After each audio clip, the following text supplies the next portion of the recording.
दुर्गम पर्वतमालाका कन्दराहरूमा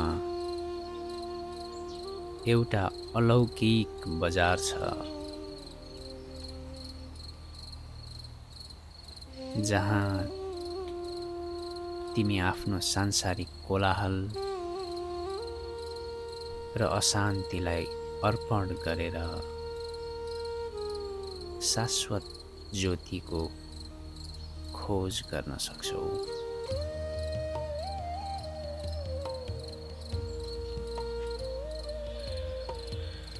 जब तिमी चञ्चल विचारहरूको पछि दौडिन्छौ, तिमी एउटा फालिएको लौरो लखेटिरहेको कुकुर जस्तै बन्छौ। जति पटक विचारको लौरो फालिन्छ, तिमी त्यसैको पछि पछि दौडिन्छौ।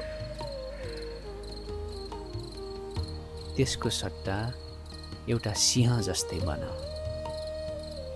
जसले लौरो होइन, त्यो प्रहार गर्ने तर्फै फर्किएर गर्जन गर्दछ। सिंहलाई कसैले पनि दोहोर्याएर लौरो प्रहार गर्ने दुस्साहस गर्न सक्दैन।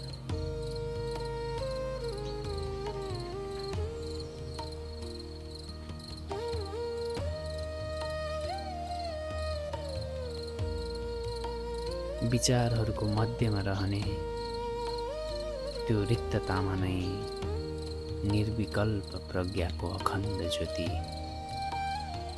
प्रज्वलित भइरहेको हुन्छ।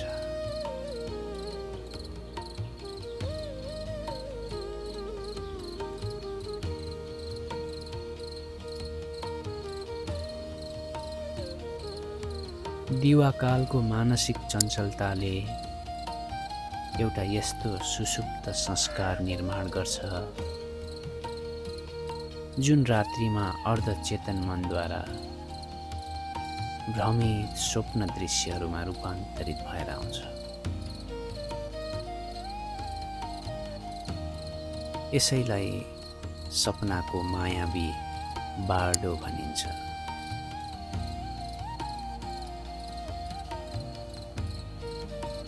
जीवन क्षणभङ्गुर छ र कालको प्रहार अनिश्चित छ। त्यसैले स्वयंलाई ध्यानको अग्निमा समाहित गर।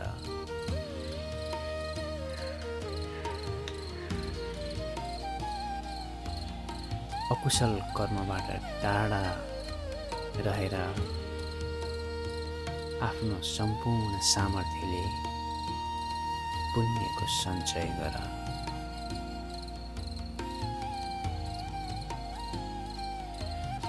प्राणकै उत्सर्ग गर्नु परे पनि यसरी बाँच, तिमीले कहिल्यै पश्चातापको बोझ बोक्नु नपरोस्।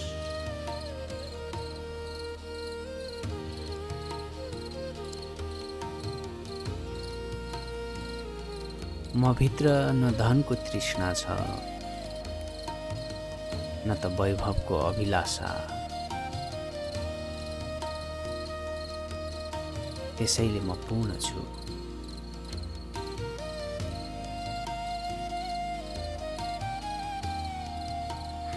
मैले न त सङ्ग्रहको सुरुवाती कष्ट भोगेँ,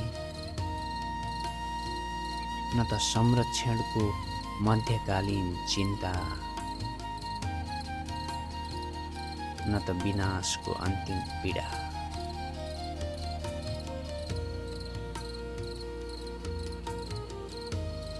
ओहो, यी समस्त सांसारिक दौडधोपहरूको एउटै अनिवार्य गन्तव्य छ,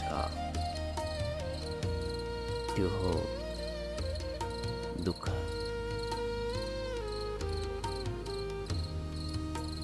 प्राप्तिहरूको अन्त्य छरपष्ट हुनुमा छ, निर्माणको अन्त्य भग्नावशेषमा छ। मिलनको अन्त्य बिछोडमा छ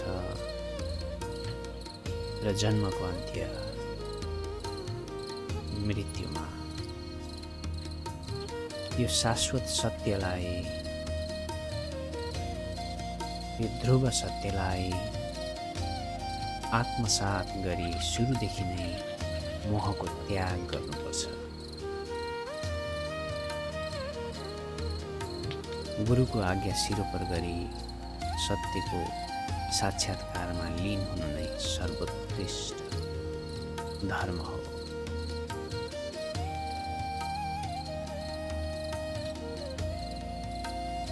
जनमानसको अति सामिप्यताले चाँडै नै वितृष्णा पैदा गर्छ।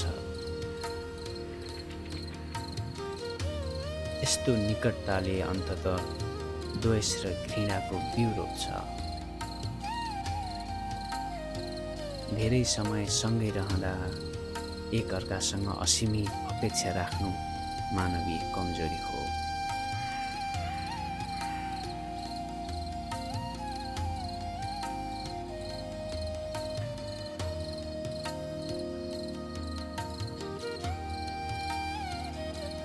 तिम्रो हृदयभित्र एउटा यस्तो पावन मन्दिर छ जहाँ समस्त बुद्धहरू एकाकार हुन्छन्।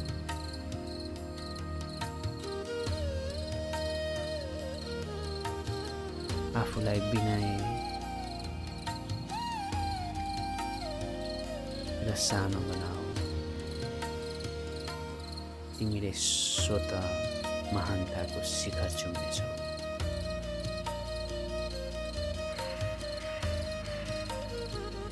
मेरो धर्म निष्कलङ्क बाँच्नु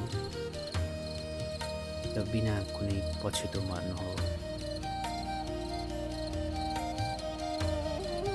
प्रत्येक ध्यानको प्राण महाकरुणा हुनुपर्दछ। तिम्रा हरेक चेष्टा र कर्महरू प्रेम र परोपकारको सुगन्धले सुवासित हुनुपर्छ।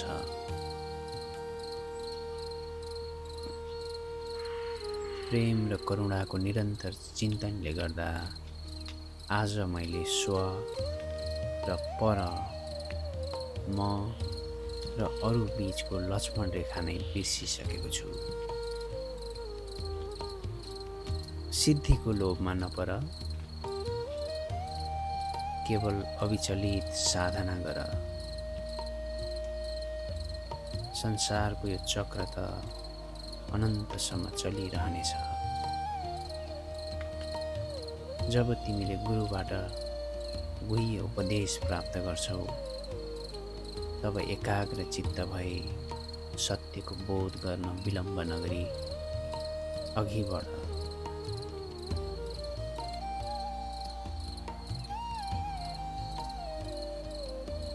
स्वस्थ र सबल मानिसले